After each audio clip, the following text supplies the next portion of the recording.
Beleza. Então, bom dia a todos.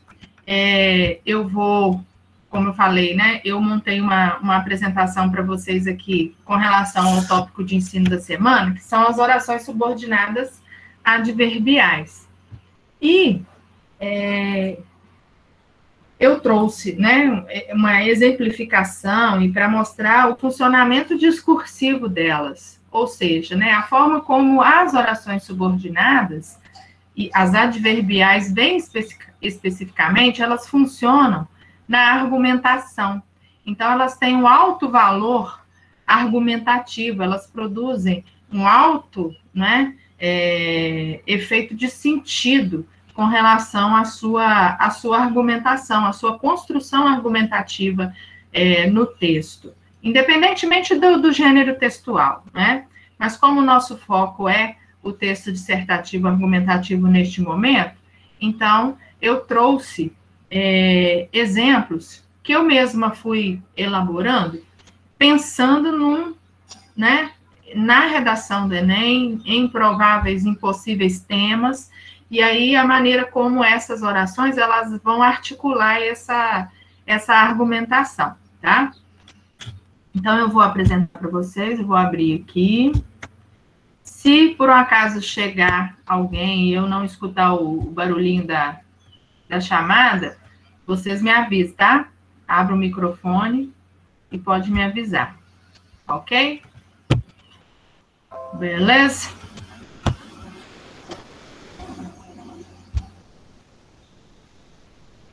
Beleza.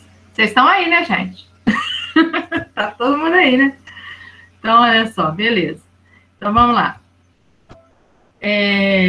Dentro das orações subordinadas adverbiais, para a gente entender, né, o funcionamento das orações subordinadas adverbiais no período composto, a gente precisa entender primeiro como reconhecer essa oração adverbial, né, e de onde ela surge, né, qual é a origem dela. Então, a oração subordinada adverbial, obviamente, ela tem, né, o valor ou a mesma função que um advérbio ou um adjunto adverbial, no caso, ele exerce num período simples.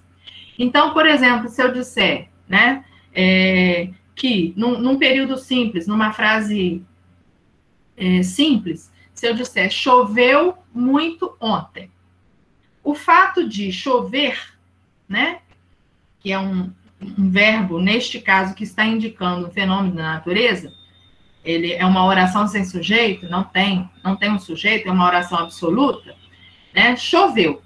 O próprio sentido do verbo chover, né, ele está nele mesmo. Choveu.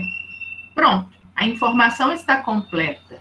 Agora, se eu disser que choveu muito, o que esse muito está fazendo? Ele está modificando, né, a ideia que se tem de chover, da ação, né, do fenômeno chover, tá certo?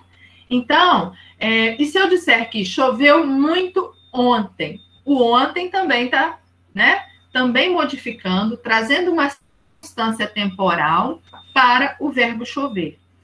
Então, essas informações, elas são chamadas, né, que modificam um verbo, um adjetivo ou um outro advérbio, elas são chamadas, dentro das classes gramaticais, são chamadas de advérbios, né? Essas palavras são chamadas de advérbios, porque elas vão modificar o sentido de uma outra palavra. De outra forma também, uma outra função com relação às questões gramaticais da nossa língua, né, as questões de norma, o adjunto adverbial, como função sintática do advérbio, né, o adjunto adverbial, ele é um termo acessório. A gente precisa entender que na organização sintática da nossa língua, nós temos vários termos, né, com várias funções. Os principais termos são sujeito e predicado, né? São chamados termos essenciais da oração, sujeito e predicado. Tanto é, e aí vocês podem observar, em algumas redações eu corrigi isso, eu apontei isso, que nós não podemos separar, por exemplo, por vírgula, isolar por vírgula o sujeito do predicado. É uma regra, né, da nossa língua. São termos essenciais que não se separam, sujeito e predicado, não se separam principalmente pela vírgula, tá? E aí, dentro desses termos essenciais, nós temos outros termos que estão relacionados a eles, não é? Então, nós temos os termos que são chamados de termos integrantes. Então, você tem, né, os complementos. Quais são os complementos? Do verbo, você tem objeto direto ou indireto. Do nome, você tem o complemento nominal. Você tem o predicativo, né? São os termos que são integrantes da oração, que estão acompanhando, né? Determinando os nomes ou os verbos dentro da oração. Mas existem os termos que são acessórios. Os adjuntos, adjunto adverbial, adjunto adnominal, eles são termos acessórios. O que é um acessório? Se você pensar, né? Eu estou com um relógio aqui. O relógio é um acessório, um brinco. Se eu tirar o relógio ou o brinco, eu não deixo de ser Elaine, né? Aí nós mineiros falamos, o acessório ele orna, né? Ele enfeita. Então, da mesma forma, o adjunto adverbial e o adjunto adnominal na frase, sintaticamente, eles são os enfeites, eles são aquelas informações, né, a mais que vão determinar posicionamentos, que vão determinar essa caracterização. Né? E quando você caracteriza, quando você modifica o sentido, você está determinando um ponto de vista. Então, é nesse sentido, para a gente entender a função do adjunto adverbial neste caso. E a oração adverbial, né, que funciona como um adjunto adverbial, por quê? Porque ela tem um verbo, então ela é uma oração. Então, ela vai exercer essa função, essa mesma função de acessório, mas que, ao mesmo tempo, determina posicionamentos, determina pontos de vista, tá? Dentro de uma argumentação. Então, é isso que eu quero que fique claro para vocês, tá certo? Beleza. Estou olhando aqui se alguém chegou, mas ninguém chegou mais, não. Então, a gente tem, né, essa variedade dentro dos efeitos de sentido, de posicionamentos que as orações adverbiais elas podem provocar. Nós temos 9, né? O efeito de causa, de comparação, de concessão, que tem a mesma ideia de contradição, de condição, de conformidade, de consequência, de finalidade, de proporcionalidade ou de temporalidade. Então, são essas as circunstâncias, e elas vão receber os nomes de acordo com as circunstâncias que elas expressam. Beleza. Bom, então, dentro desses 9 tipos de orações adverbiais, como que essas orações funcionam quando eu estou construindo o meu texto? Como que elas funcionam na minha argumentação? É isso que eu quis trazer para vocês, tá? Nesses exemplos, né? Se eu fosse lá no livro de vocês, vocês têm uns exemplos lá, fora de contexto, né? Dá para entender, mas aqui eu acho que a gente entende um pouco melhor com relação ao texto. Então, vamos lá. As orações causais, como o próprio nome diz, né? Indica uma causa em relação a uma informação que está, ou um acontecimento da oração principal. Aqui ela está subordinada, né? É uma oração subordinada, ela não é independente, ela não traz, né, um sentido, a não ser que ela esteja relacionada com uma outra informação, tá? Então, por isso que é subordinada. E é adverbial porque ela estabelece essa circunstância, esse posicionamento. Então, vamos lá. Vamos dizer que eu estou, né, estabelecendo um repertório aqui para um tema sobre o uso abusivo de álcool entre os jovens, entre os adolescentes, né? Foi um tema que eu pensei, eu vivo pensando nos temas, e aí me veio isso, aí eu pensei na música Faroeste Caboclo, né? Tem aquele trecho, se embebedou e no meio da bebedeira descobriu que tinha outro trabalhando em seu lugar, né? Tem esse trecho da música. Eu lembrei disso. Então, vamos supor que você traga esse repertório, né? E aí você vai estabelecer uma comparação. Análoga à música é a realidade brasileira, né? Então, essa seria a informação. Se eu tivesse lá o repertório da música do Faroeste Caboclo, e eu estou lá dizendo, né? Tem gente chegando. Peraí. O Isaac chegou. Bom dia, Isaac. Vamos lá. Então, dentro dessa referência, dessa comparação, né? Eu estou justificando. Por que eu fiz essa comparação? Uma vez que um expressivo número de jovens faz uso de álcool como meio de fuga, né? Então, esse uma vez que está estabelecendo, né, uma relação, né, atribuindo o efeito de sentido de causa à escolha que eu fiz, né, com relação a esse posicionamento do repertório que eu escolhi, tá? Que é Faroeste Caboclo, aquele trecho da música. Para trazer um exemplo também para vocês de como relacionar, né? Aproveitando para vocês entenderem essas relações que a gente faz dos repertórios que a gente usa. Então, todas essas conjunções e locuções conjuntivas que estão aí, elas podem ser usadas com esse sentido de causa, né? Então, porquanto um expressivo número de jovens faz uso de álcool como meio de fuga, visto que, uma vez que, na medida em que, tá? Também um expressivo número de jovens faz uso de álcool, então todas essas relações estabelecendo uma causa, tá? Bom,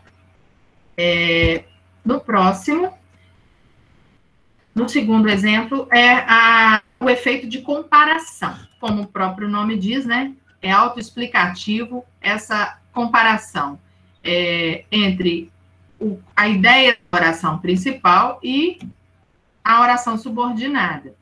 Eu trouxe aqui um exemplo, que é uma forma também, é um exemplo de como vocês podem usar esse repertório para qualquer problema cuja causa seja a negligência estatal.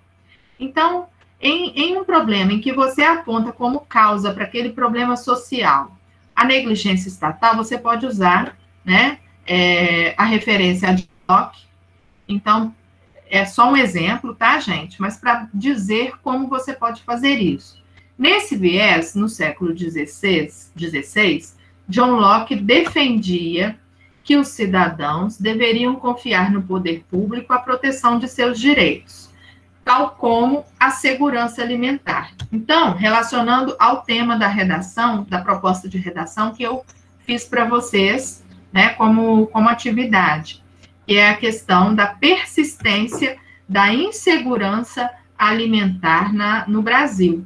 Tenho visto muito falando sobre, né, tenho visto os noticiários, inclusive ontem eu vi também algumas notícias sobre isso. A Ação da Cidadania, que é um movimento contra a fome, que, né, teve uma participação muito ativa há muitos anos atrás, está retomando a campanha, porque, né, a condição de miséria, né, de milhões de brasileiros está piorando, né? Quando se fala em extrema miséria, fala-se em fome, não é? Então, é um grande problema social. E que a gente pode perceber que uma das causas desse grande problema social é a negligência do Estado com relação à sua atuação, principalmente porque existe uma lei que estabelece, né, o direito da população, o direito do cidadão à segurança alimentar. Então, qualquer que seja o problema do tema da redação, você pode usar esse repertório para falar de negligência estatal. Nessa frase, nessa oração que estabelece a comparação. Porque você pode dizer assim, olha, né, John Locke defendia que os cidadãos deveriam confiar no poder público a proteção dos direitos, tal como a saúde, se o tema tratado for relacionado à saúde, tal como a educação, se o tema estiver relacionado à educação, tal como a segurança, né? Se estiver relacionado à segurança. Ou se estiver relacionado à violência, né? Eu vou dizer que o direito da população é a segurança. Então, eu consigo adaptar esse repertório a qualquer abordagem que está sendo feita no tema da redação, utilizando essa comparação, essa oração comparativa, tá? Tal como, no caso, o verbo aqui, ele está subentendido, né? Então, tal como, né, deve defender a segurança alimentar, né? O Estado deve defender, o poder público deve defender a segurança alimentar, tá? Bom, uma terceira forma de demonstrar esses posicionamentos é através da concessão. A concessão, ela faz... Daniel. Bom dia, Daniel. Bom dia. A concessão, ela estabelece essa ideia de contradição, de oposição, né? São ideias opostas em relação à oração principal. Então, eu tenho, por exemplo, aqui uma informação, né, que é genérica, né? É possível notar que a liberdade de expressão ainda encontra-se fragilizada e desarmônica no cenário brasileiro atual. É uma constatação baseada na estrutura do real. Nota-se isso, né? Que a liberdade de expressão está fragilizada e desarmônica, tá? Embora, não obstante, né, o fim do regime militar. Ou seja, há uma contradição. Bom, se partindo do pressuposto de que no regime militar havia uma censura muito forte, né, muito intensa, se acabou o regime militar, acabou a censura. Mas, né, então vem a contradição. Nós podemos observar no cenário brasileiro atual essa fragilidade da liberdade de expressão, né? Então, essa ideia contraditória. Não obstante o fim do regime militar, não obstante o regime militar tenha acabado, tenha terminado, eu tenho esse cenário. Então, é uma contradição. Eu quis colocar o não obstante aqui, porque muita gente usa de uma forma errada, né? Com outros sentidos que não sejam o sentido de concessão, de contradição. Então, não obstante, ele tem o mesmo valor do embora, ele tem o mesmo valor do ainda que, né? Apesar de, esse mesmo valor. Às vezes, a pessoa quer usar uma locução conjuntiva ou uma conjunção mais formal, né? Vamos dizer assim, quer enfeitar o texto, mas acaba utilizando com um efeito de sentido que não é próprio daquela conjunção. Então, não obstante, é um exemplo que a gente sempre percebe de mau uso dele. Ele só é entendido nesse sentido de concessão, tá bom? Outra forma é a condição, são as orações condicionais. Então, né, pensando numa temática sobre os indígenas, né, eu trouxe aqui uma oração, né, uma relação que traz essa condição. Dessa forma, o cenário vigente somente será alterado, contanto que os povos originários do Brasil sejam valorizados. O que eu tenho aqui? Eu tenho um tópico frasal para introduzir uma conclusão, né, um parágrafo de conclusão. Então, eu estou estabelecendo uma relação de condição. Uma relação de condição. O cenário, né, que foi relatado nos parágrafos de desenvolvimento, o cenário somente será alterado se os povos originários do Brasil forem valorizados, né, a não ser que os povos originários do Brasil sejam valorizados, contanto que, né, então essa ideia de condição, tá, que demonstra todos esses exemplos que eu estou trazendo para vocês, todos eles, vocês podem perceber que vão demonstrando claramente posicionamentos. E é isso que se busca num texto dissertativo argumentativo, né? Posicionamentos. Então, a gente tem no próximo, né, a questão da conformidade. né? A gente vai utilizar, na redação do texto dissertativo argumentativo, nós utilizamos essa conformidade muito quando nós utilizamos os repertórios, não é? Então, nós vamos dizer conforme fulano de tal, de acordo com fulano de tal, como argumenta fulano de tal, não é? Consoante o pensamento marxista, segundo o pensamento marxista, ou conforme o pensamento marxista, priorizar o bem pessoal em detrimento do coletivo gera inúmeras dificuldades para a sociedade. É também um repertório coringa, né? Vamos dizer assim, que eu posso usar para qualquer temática, não é?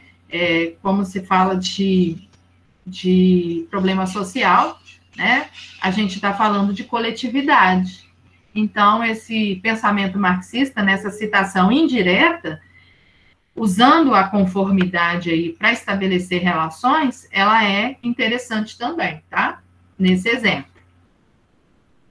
E a consecutiva, também muito importante e muito utilizada. A relação de causa e consequência, quando a gente está argumentando, né, relacionar causas e consequências é muito comum, são argumentos muito eficientes, não é? E aí eu aproveitei lá dos textos motivadores do tema da redação sobre insegurança alimentar, né? Eu aproveitei e fiz uma paráfrase das informações que estão lá, para vocês perceberem também, né? O aproveitamento dessas informações dos textos motivadores, como que a gente pode estabelecer paráfrase, né, dessas informações. Então, na questão de causa e consequência, né, o Brasil ficou tão traumatizado com a hiperinflação até 1994, que qualquer referência à alta de preço dos itens da cesta básica faz soar alertas para o agravamento da insegurança alimentar. Então, é um fato que está lá no texto motivador, baseado na estrutura do real, né? É um fato, constata-se isso, né? Até 94, realmente, posso afirmar, né, com certeza, que até 94 a hiperinflação assustava a todos nós, né? Então, qualquer referência à alta dos preços da cesta básica faz soar alertas de várias entidades, né, sociais, de vários setores da nossa sociedade, tá? Esse alerta. Então, a relação de consequência, a oração subordinada, ela é consequência da primeira, né? Então, por que o Brasil ficou tão traumatizado com a hiperinflação? Qual que é a consequência? Qualquer coisa que acontece, né, as pessoas ficam preocupadas com a insegurança alimentar, né? Os setores da sociedade civil ficam preocupados com isso, tá? Menos o governo, né? Então, a negligência estatal, ela está presente, muito presente nesse tema, tá? Então, quando se usa também essa questão do tão e o que, tão traumatizado que acontece isso, isso e isso, tá? Causa e consequência nessa relação, tá? E a oração é chamada de consecutiva. Bom dia, Felipe, tá? Então, nesse caso aqui, nós temos essa consequência muito bem registrada aqui nesse exemplo, né? E eu trouxe um exemplo de uma paráfrase do texto motivador. Nas adverbiais finais, um exemplo de uma proposta de intervenção para um tema sobre, né, qualquer tema que esteja abordando a questão da valorização dos indígenas, né, dos povos indígenas no Brasil. As orações finais que indicam finalidade, vocês vão usar na proposta de intervenção, né? Porque um dos elementos, daqueles 5 elementos que são exigidos para a composição da proposta de intervenção, um deles é a finalidade, né? Então, você precisa apresentar a finalidade. Você vai usar uma oração subordinada adverbial final, né? Então, só um exemplo. A valorização do indígena é, portanto, imprescindível para alterar o cenário vigente. Para tanto, a escola da educação básica deve reverter os preconceitos e os estereótipos sobre os nativos através de inovações nas aulas de sociologia e de história, no intuito de promover o debate e ampliar a visão crítica das crianças e adolescentes. Então, onde está marcado, onde está gritado, né, é a finalidade, no intuito de, a fim de que, para que se promova, né, para que o debate, para a promoção do debate e ampliação da visão crítica das crianças e adolescentes. Então, você está usando uma oração adverbial final quando você está relacionando a finalidade da sua proposta de intervenção, sempre, tá? É um exemplo claro disso, quando você vai usar isso na redação, né? E a questão da temporalidade, né, da circunstância temporal, também é autoexplicativo. Você vai utilizar nesses posicionamentos, né, estabelecendo relações entre as informações. Também trouxe uma paráfrase de uma informação que está lá no texto motivador da proposta que eu apresentei para vocês. Então, tá lá, né? Enquanto a escalada do dólar derrubou a cotação do real em 30% no primeiro semestre, o arroz, item essencial da cesta básica, né? Se é cesta básica, o próprio nome já diz, né? É básico, todo mundo precisa do básico, né? Então, tudo isso demonstra posicionamento, né? E essas relações das informações com essa temporalidade. Enquanto a escalada do dólar derrubou a cotação do real em 30% no primeiro semestre, o arroz acumula alta quase 100% em 12 meses. Então, esse enquanto aí, enquanto no primeiro semestre, né, é essa ideia de temporalidade, essa circunstância de temporalidade na relação que eu estou estabelecendo entre essas informações, tá? Eu posso usar, né, outras conjunções temporais, dependendo da informação, né? No caso dessa informação, a que mais cabia aqui seria o enquanto mesmo, né? Que era mais coerente com relação à informação, tá?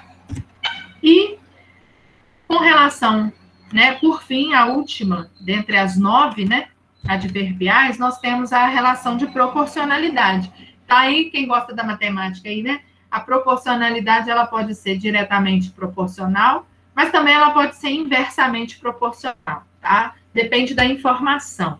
Então, você pode usar, né, a proporção que uma coisa acontece, outra vai acontecer, né?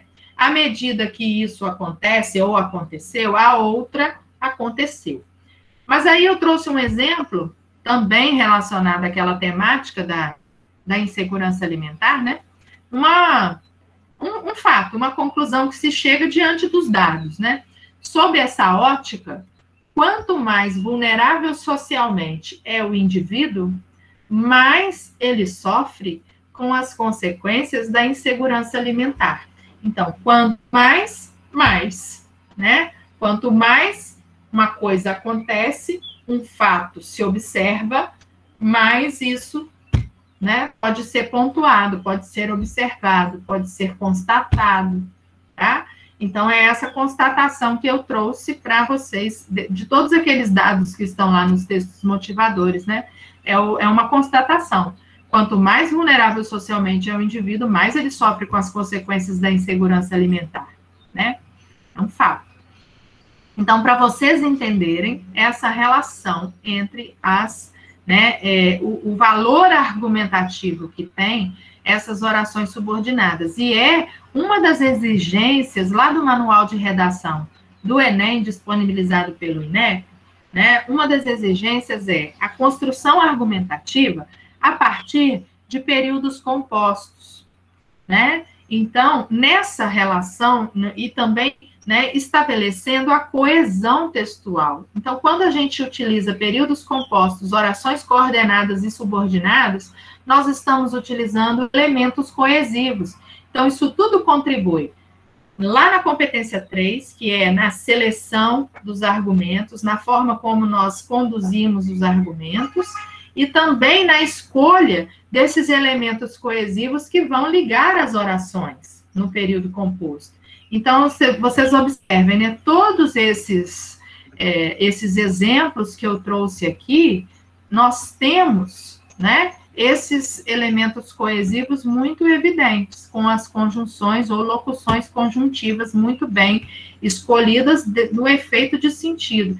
Né? O exemplo que eu dei do não obstante. Tem gente que, né, usa o não obstante, querendo usar uma conjunção chique, né? Usa de modo equivocado, um outro sentido. Então, observar isso, porque senão você está cometendo um pecado lá na competência 4 também, né? Com relação à escolha dos elementos coesivos. Uma outra coisa que eu quero observar para vocês é a questão da pontuação, tá? Eu vou pegar, porque lá no SIGA tem um material que eu montei, e eu montei, né, explicando para vocês justamente esse valor argumentativo das orações subordinadas, e eu trouxe alguns exemplos, então tá lá, esses exemplos que estão aqui estão nesse material que está lá no SIGA. Mas eu trouxe aqui para explicar melhor, né? Com relação à pontuação, a minha intenção agora, como eu já falei do valor argumentativo, a minha intenção é mostrar a pontuação dessas orações. Lembra que eu falei lá no início que os adjuntos adverbiais nas nossas orações, eles são acessórios, né? E existe uma ordem na nossa língua que é chamada de ordem canônica, né? A ordem canônica qual que é? É sujeito, verbo e complementos. Sujeito, verbo, complementos e adjuntos, né? E aí, onde é que fica o adjunto nisso? No final da frase. O adjunto adverbial fica no final da frase, numa ordem canônica. Quando o adjunto adverbial ou a oração adverbial, ela é deslocada do final para o início do período ou para o meio do período, eu tenho que marcar isso, esse movimento com a vírgula. Então, é importante observar isso. Por que onde está amarelinho aqui, olha, conforme afirmou Aristóteles, vírgula. Por que tem vírgula aqui?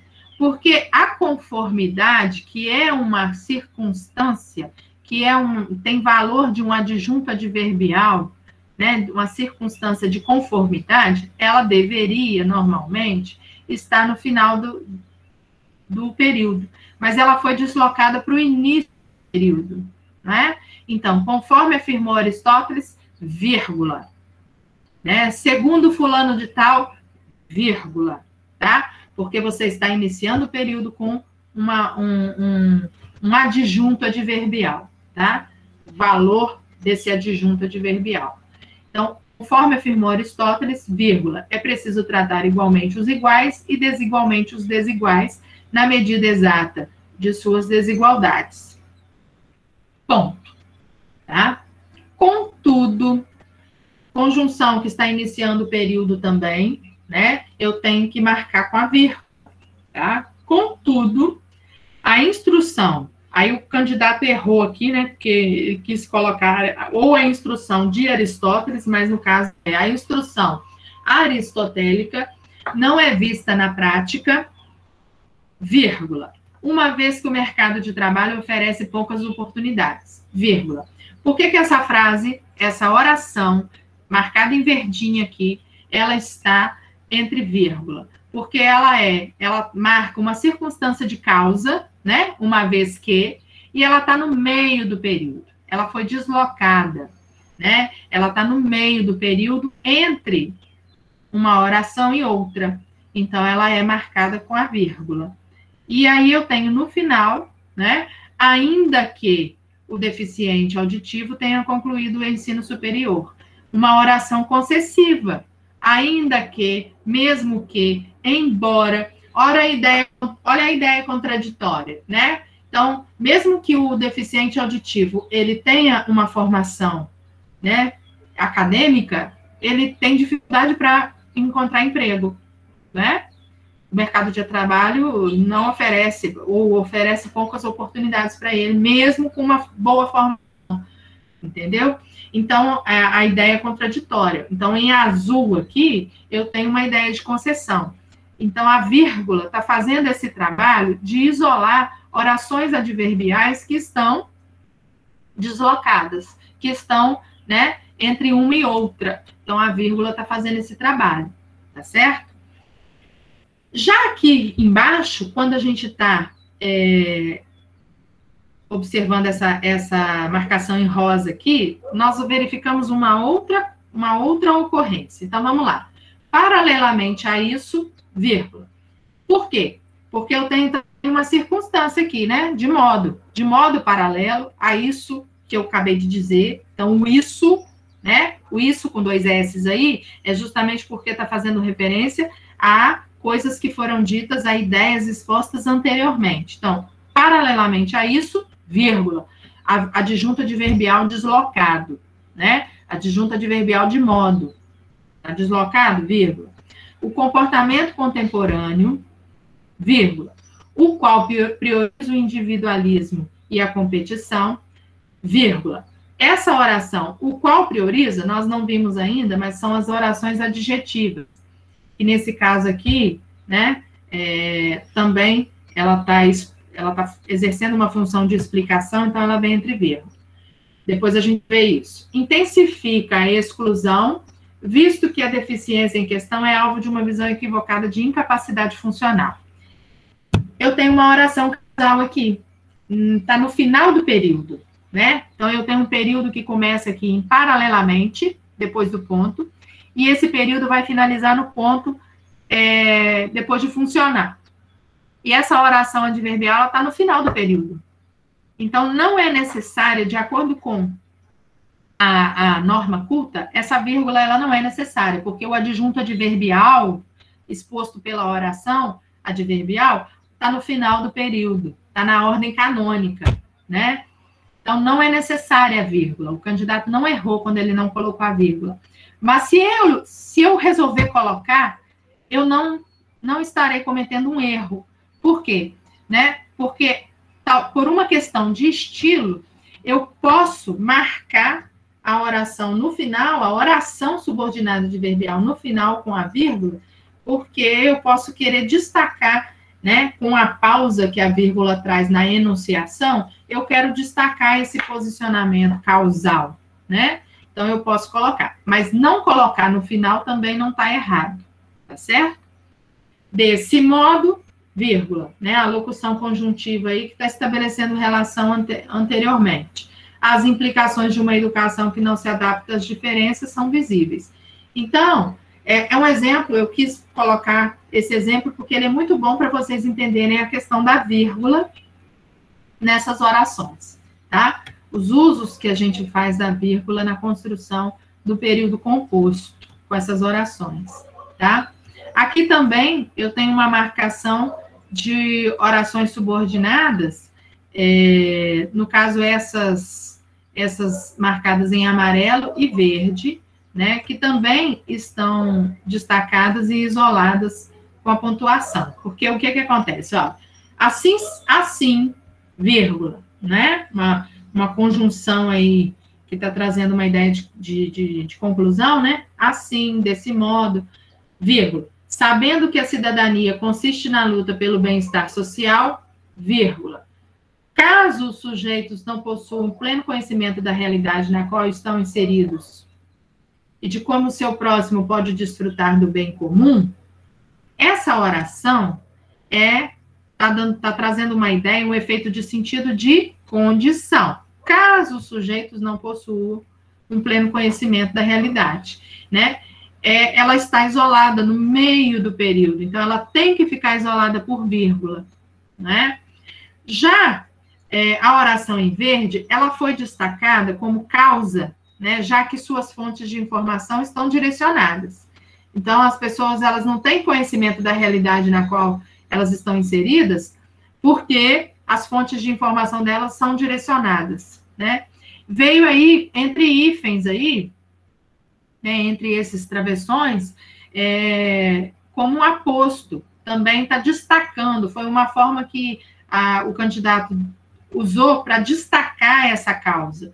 e aí colocou a vírgula depois. Por quê? Porque a vírgula, ela está limitando essas orações que estão no meio do período, né? Estão deslocadas, os adjuntos adverbiais que estão deslocados, né? Eles serão incapazes de assumir plena defesa do coletivo. Logo, vírgula, né? Conjunção que inicia o período, vírgula. A manipulação do comportamento não pode ser aceita em nome do combate.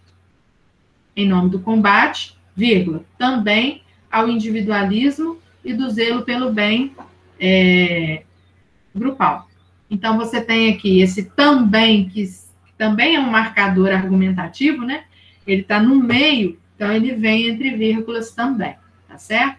Então, essas questões de pontuação que eu queria demonstrar para vocês. E, por fim, um exemplo de uma oração subordinada adverbial reduzida. Né? Por que ela está reduzida? Porque eu não tenho uma conjunção que vai estabelecer essa relação, esse efeito de sentido, mas o verbo que está no infinitivo, ele demonstra esse efeito de sentido, né? Ao vender dados particulares e manipular o comportamento de usuários, vírgula. Por quê? Porque está deslocado, está no início do período, né? Empresas invadem a privacidade dos indivíduos e ferem importantes direitos. Então, quando vendem dados particulares, então, o quando aí, a conjunção temporal, ela foi retirada, ela foi suprimida, né? Ocorreu uma elipse aí, ela foi retirada. Mas o entendimento da temporalidade permanece, né? Ao vender dados particulares e manipular o comportamento de usuários, empresas invadem a privacidade dos indivíduos, tá? Então, é uma oração reduzida, mas que tem um efeito de temporalidade muito claro, tá? Só não tem a conjunção, beleza? Então, é isso, gente, que eu queria trazer para vocês hoje, né? São muitas informações, mas eu estou tentando trazer, assim, nos momentos síncronos, essa abordagem, né? Desses pontos mais importantes, que são essenciais na hora da construção do texto, tentando relacionar os tópicos de ensino com, né, tudo isso aí, com a redação, com a literatura, né, porque a gente sabe também que a literatura modernista, ela é muito pontuada na prova de códigos e linguagens, né, então a gente tem isso. Então, deixo aqui uma mensagem para vocês, porque, né, como a gente estava falando no início da chamada, a gente está passando por um processo, né, intenso, de muitas emoções, de emoções muito intensas, de muita ansiedade, mas, assim, a gente precisa manter a coragem, né, de ir atrás do nosso sonho. A gente tem que acreditar, nós temos que acreditar em nós mesmos, né, porque se a gente não acredita na gente mesmo, ninguém acredita. Então, você precisa acreditar em você mesmo, né? Quando tudo parece impossível, quando um coronavírus vem aí, né? E parece que joga um balde de água fria na cabeça da gente, na vida da gente, mas a gente precisa levantar a cabeça e correr atrás desse sonho, né? Então, é o que eu queria colocar para vocês aqui, deixar isso para vocês, né? Que é uma coisa que eu tenho para mim também, sempre tive, e é isso que eu queria trazer para vocês nesse momento, né, que a gente está quase que numa reta final, né, daqui a pouco está chegando o Natal aí na porta da gente, e aí passam as festas de Ano Novo, já chega o Enem, mas a gente vai fazer o possível para que vocês possam chegar até lá com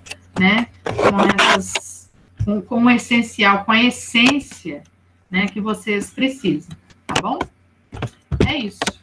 Alguém quer colocar alguma coisa? Quer pontuar alguma coisa? Oi, Elaine. Diga. Eu queria te perguntar um negócio.